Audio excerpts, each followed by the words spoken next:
আলহামদুলিল্লাহ, আল্লাহ তাআলা আমাদেরকে বোঝার তৌফিক দিন, আমল করার তৌফিক দিন। একজন দর্শক প্রশ্ন করেছেন যে আমরা কোরআনে কারিমের যে আয়াত আনতা মাওলানা ফানসুরনা আলাল কওমিল কাফিরিন, এখানে তো আল্লাহ তাআলা কি বলা হয়েছে? আল্লাহই মাওলানা। তো সেখানে আমরা দরুদ পড়তে গিয়ে কেন আমরা মাওলানা বলি, এই বিষয়টি আমরা জানবো। একটা প্রশ্ন নিয়ে নিচ্ছি।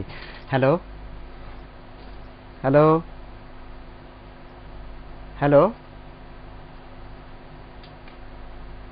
জি শুনতে পাচ্ছি না আমরা তো লাইনটি। হ্যালো, জি জি মোহতারাম, এই বিষয়টি মাওলানার বিষয়টি। মোহতারাম দর্শক অবশ্য প্রশ্নটা সংক্ষেপ করেছেন, রাসূল সাল্লাল্লাহু মাওলানা বলা যাবে কিনা। আরো বড় যে হুজুরদেরকে মাওলানা বলা হয় কি জন্য, এটা আরো বড় প্রশ্ন। যে প্রশ্নটা আবার আসছে, আমরা নিচ্ছি। হ্যালো, আল্লাহকে বললেই বান্দাকে বলা যায় না, এটা আমাদের একান্ত মূর্খতা সুলভ ধারণা।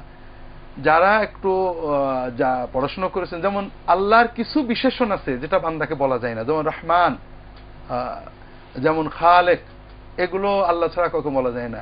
আবার অনেকটা আল্লাহ ছাড়া বলে, যেমন মালিক, বাসির, মালিক মানে মালিক, বাসির দেখে, সামিয়ে, এরপরে কি বলে রাহিম, রাহিম আল্লাহকেও বলা যায়, বান্দাকেও বলা যায়। এই ধরনের অনেক সেফাত আছে, এগুলো বিশেষণ বা সেফাত, অ্যাট্রিবিউট। এগুলো আল্লাহ তাআলার সেফাতের, এগুলো কোরআন এবং সুন্নাহর প্রায়োগিক কিছু বিষয় আছে। কিছু কিছু বিশেষণ আল্লাহ ছাড়া কাউকে বলা যায় না, কিছু কিছু বিশেষণ বান্দাকে বলা যায়। মাওলা শব্দের অর্থ হলো অভিভাবক বা কর্তা, বন্ধু, খাদেম। এই মাওলা শব্দটা আল্লাহর যে ক্ষেত্রেও ব্যবহার করা যায়, বান্দার ক্ষেত্রেও ব্যবহার করা যায়। সহিহ বুখারীতে আসছে, রাসূলুল্লাহ সাল্লাল্লাহু আলাইহি ওয়াসাল্লাম যায়েদ ইবনে হারেসার ক্ষেত্রে বলেছেন, যায়েদুন মাওলানা, অর্থাৎ মাওলানা যায়েদ, যায়েদ আমাদের মাওলা, আমাদের বন্ধু বা আমাদের পরিবারের সদস্য, এই অর্থে। তো এই জন্য মাওলানা শব্দটা রাসূলুল্লাহ সাল্লাল্লাহু আলাইহি ওয়াসাল্লাম বা অন্য কারোর ক্ষেত্রে ব্যবহার অবৈধ নয়, এটা একটা দিক। দ্বিতীয় দিক, এটা আমাদের বুঝতে হবে, একটা হলো বৈধ আর একটা হলো সুন্নাত। রাসূলুল্লাহ সাল্লাল্লাহু আলাইহি ওয়াসাল্লাম, সাহাবীগণ, তাবেঈনগণ, তারা রাসূলুল্লাহ সাল্লাল্লাহু আলাইহি ওয়াসাল্লামের ক্ষেত্রে মাওলানা, সাইয়্যিদুনা এগুলো ব্যবহার করতেন না।